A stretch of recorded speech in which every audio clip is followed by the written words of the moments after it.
Assalamualaikum warahmatullahi wabarakatuh.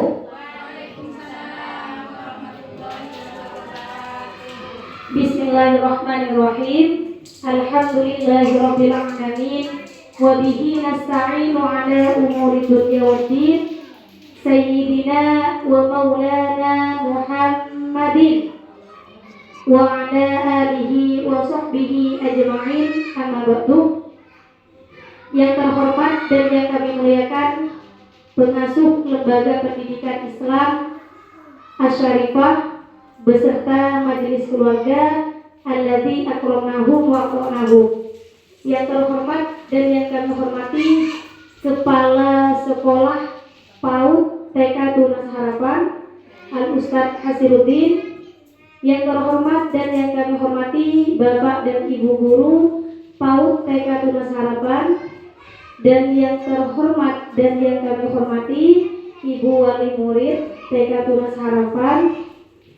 Pertama-tama dan yang paling utama, marilah kita panjatkan puja dan puji syukur kita atas kehadiran Allah Subhanahu wa Ta'ala yang telah memberikan nikmat Islam, nikmat iman, nikmat sehat kepada kita semua, sehingga kita bisa berkumpul, bisa bertatap muka, memenuhi undangan Ibu Lupa, yang mana dalam rangka pentingnya pertemuan guru atau pendidik dengan wali murid untuk memenuhi tugas UTS yang diberikan oleh dosen saya, yaitu Bapak Abdullah SOC MPDI. Beliau pengampu mata kuliah Psikologi Komunikasi dan Public Speaking. Kedua kalinya sholawat dan salam mari kita haturkan kepada baginda kita Nabi besar Nabi Muhammad Sallallahu Alaihi Wasallam yang telah membawa kita, yang telah mengangkis kita dari alam kegelapan menuju alam yang terang benderang, dari zaman jahiliyah menuju alam ilmiah, dengan membawa manisnya Islam dan iman seperti yang kita rasakan pada siang hari ini. Baik, ibu-ibu, saya minta waktunya kepada wali murid untuk menghadiri pertemuan kali ini, yaitu tentang pentingnya pertemuan pendidik dengan wali murid. Jadi ada beberapa hal yang memang sangat penting menjadi sebab kita harus bertemu, dan pemerintah itu menugaskan atau memberi aturan bahwa wali murid dan guru itu minimal mengadakan pertemuan dalam 1 tahun itu 3 kali. Jadi yang pertama itu di awal pertemuan, awal tahun, tahun ajaran baru, maksudnya yang dari TKA ada yang naik ke TKB atau peserta didik baru, itu diharuskan untuk mengadakan pertemuan dengan wali murid. Terus yang kedua itu tengah semester, 1 semester, setelah 1 semester ditempuh itu mengadakan pertemuan, dan di akhir semester, akhir tahun itu mengadakan pertemuan. Jadi dalam 1 tahun itu 3 kali. Tuh, jadi minimal Bu, minimal pertemuan wali murid dan juga guru ini dalam 1 tahun minimal 3 kali. Bisa kita rutinkan dengan contohnya setiap bulan. Pada pertemuan kali ini, jadi ada di bulan November, nanti di bulan Oktober, sekarang Oktober, nanti di bulan November adakan pertemuan lagi, nanti di bulan Desember adakan pertemuan lagi, seperti itu. Jadi menjadi rutinitas per bulan itu. Kenapa pertemuan wali murid dan juga guru ini penting? Itu ada 2. Ya, yang pertama yaitu menjalin silaturahmi. Yang pertama anak Bu, menjalin silaturahmi. Ini yang pertama. Dan disebutkan dalam hadis diriwayatkan oleh Bukhari Muslim yang mana apabila kita ingin dilapangkan rezekinya, dipanjangkan umurnya, dan mendapatkan rahmat dari Allah, hendaklah menyambung silaturahmi. Jadi pertemuan kita ini diniatkan dengan silaturahmi, insya Allah mendapatkan rahmat dari Allah, rezekinya dilancarkan, urusannya dipermudah. Amin, Allahumma amin. Jadi dengan pertemuan kita di siang ini, sangat mungkin bagi kita harapan-harapan kita, doa-doa kita, insya Allah akan ditutupi oleh Allah, akan diijabah oleh Allah dengan menyambung silaturahmi. Ini yang pertama, Bu. Jadi yang pertama, pertemuan pendidik dengan wali murid itu yang pertama menyambung silaturahmi. Dan yang kedua, itu sangat penting bagi kita untuk menghadiri pertemuan. Apabila ada pertemuan di sekolah, itu kita perlu menghadiri. Yang kedua itu untuk kita mengetahui bersama sampai mana capaian anak-anak kita. Jangan yang penting anak saya sudah sekolah tiap hari, Bu. Kalau saya ikut-ikut aja. Ada undangan dari sekolah, ada pertemuan wali murid, biasanya banyak yang seperti itu ya. Jadi niatkan dari sekarang ketika ada perkumpulan wali murid itu, niatkan yang pertama yang tadi menjalin silaturahmi, yang mana insya Allah akan mendapatkan rahmat dari Allah. Jadi itu yang pertama. Dan yang kedua yaitu untuk mengetahui pencapaian anak-anak kita. Ya, Lia dititipkan di awal tahun sampai 1 semester sudah sampai mana ya pencapaiannya Lia? Sekarang Bu, Lia itu sudah bisa maju. Kalau Adi sekarang sudah aktif, Bu, sudah bisa main bersama dengan teman-teman, sudah tidak malu lagi. Itu pencapaian. Jadi pertemuan itu mengetahui kita sampai mana pencapaian anak-anak kita. Nah, bagaimana cara mengoptimalkannya? Jadi dengan pertemuan itu kita bisa saling sharing antara wali murid dengan wali murid satunya, antara guru dengan wali murid. Itu yang kedua. Nah, untuk capaian pendidikan anak usia dini itu, Bu, yang sekarang kurikulum baru, kurikulum merdeka, itu kita sudah tidak usah tidak usah memikirkan hal tersebut, karena sama pemerintah itu sudah sudah ditetapkan. Jadi pencapaian pendidikan anak usia dini sama pemerintah itu sudah ditetapkan. Jadi apa saja pencapaian yang harus dicapai oleh anak usia dini, ya, di PAUD atau pendidikan anak usia dini. Jadi ada 3 pencapaian. Ini CP ini pencapaian pendidikan anak usia dini. Jadi disingkat dengan CP dalam PAUD ini sama pemerintah sudah ditetapkan. Jadi guru itu tidak usah memikirkan dengan ruwet untuk mencari apa saja yang mau diajarkan, apa saja yang mau kita beri kepada anak-anak. Jadi sama pemerintah sudah ditetapkan. Jadi CP dalam PAUD ini ada 3. Ada berapa, Bu? 3. Ada 3. CP dalam pendidikan anak usia dini ada 3. Yang pertama itu nilai agama dan budi pekerti.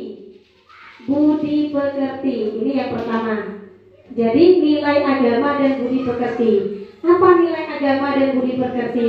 Bagaimana kita menanamkan anak-anak itu bisa mengetahui agamanya itu apa, Tuhannya, nabinya, pedomannya. Jadi capaian yang pertama, apakah anak ini sudah mencapai ya? Apakah sudah tahu Tuhan mereka? Apakah anak-anak itu sudah kenal dengan agamanya?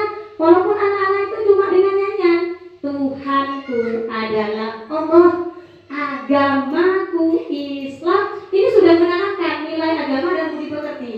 Dan ini yang pertama. Capaian yang pertama adalah nilai agama dan budi pekerti. Yang mana ketika kita bisa berkumpul seperti ini, Bu, orang tua dan juga guru, kita bisa kerjasama, kita bisa kolaborasi. Oh, di sekolah sudah diajari tentang wudu, bagaimana di rumah bisa mempraktekkan kepada anaknya. Oh, di sekolah diajari tentang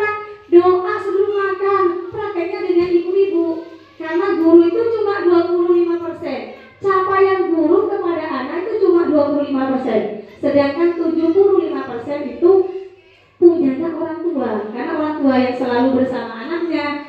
Guru itu cuma dari jam 7, jam 8, jam 9 sudah pulang. Ya.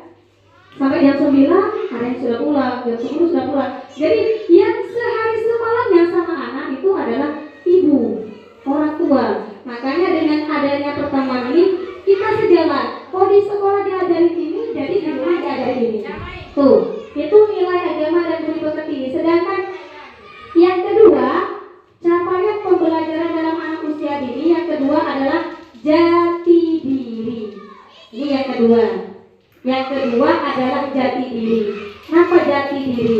Itu penanaman karakter. Karakter anak kita itu seperti apa? Apakah anak kita itu karakternya lemah lembut?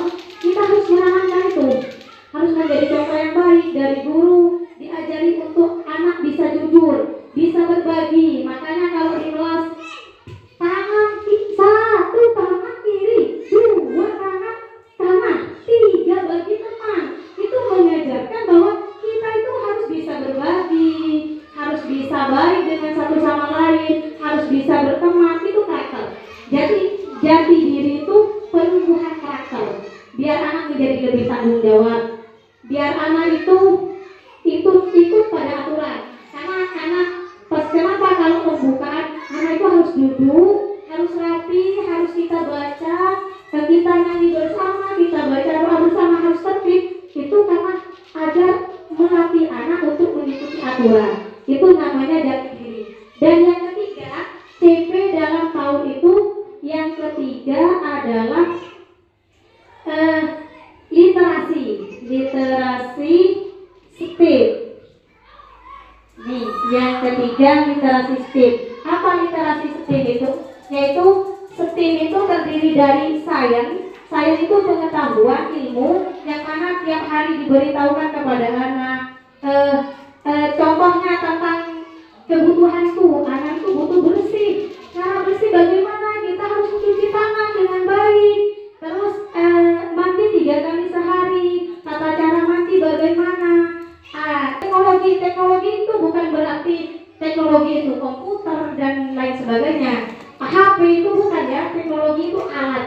Alat itu seperti halnya kita mandi, kita membutuhkan apa? Gayung ibu. Kalau kita sikat gigi ada sikat sama pasta, itu namanya teknologi. Ada itu engineering. Engineering itu prosesnya. Bagaimana anak itu bisa ketika makan sendiri, itu bisa dilatih dari sejak anak usia dini. Biar anak itu dilatih untuk pakai baju sendiri, walaupun kadang mereng kancing tepat, tapi kocok lunak anak. Malah apa? Malah percaya diri kadang nih serbu kiri kelu itu ya. Tapi ketika mengajarkan anak itu untuk lebih percaya diri, lebih mandiri, ecol-ocol intinya itu. Kayak kocak engineering dan art itu adalah seni. Bagaimana anak itu kemampuan anak bisa, ada yang bisa nyanyi, ada yang bisa tari, ada yang bisa menggambar. Kesukaan anak itu bakat dan minat itu bisa di art. Sedangkan M-nya yang terakhir STEM ini adalah matematika.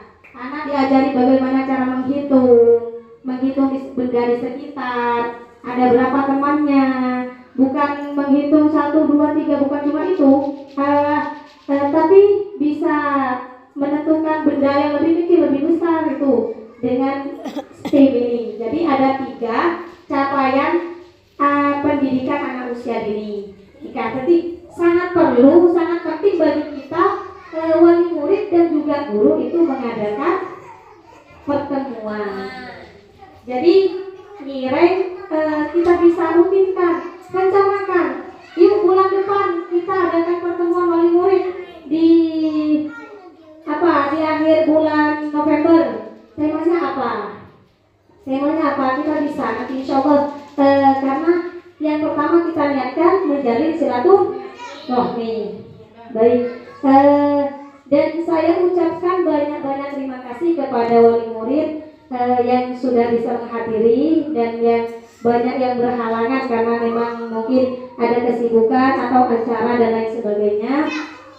Saya mohon maaf apabila ada kata-kata yang kurang tertata ataupun ada sambutan yang kurang berkenan di hati para wali murid. Semoga pertemuan kita ini menjadi pertemuan yang bermanfaat serta diridhoi oleh Allah. Jadi semoga banyak manfaatnya. Kita bisa bekerja sama, berkolaborasi dalam meningkatkan pendidikan anak usia dini di TK Dimas Harapan. Semoga anak-anak kita nanti menjadi anak yang soleh-solehah, nilai agamanya sudah tercapai, jati dirinya sudah ditemukan, terus literasi dan juga STEM-nya itu bisa optimal seperti itu.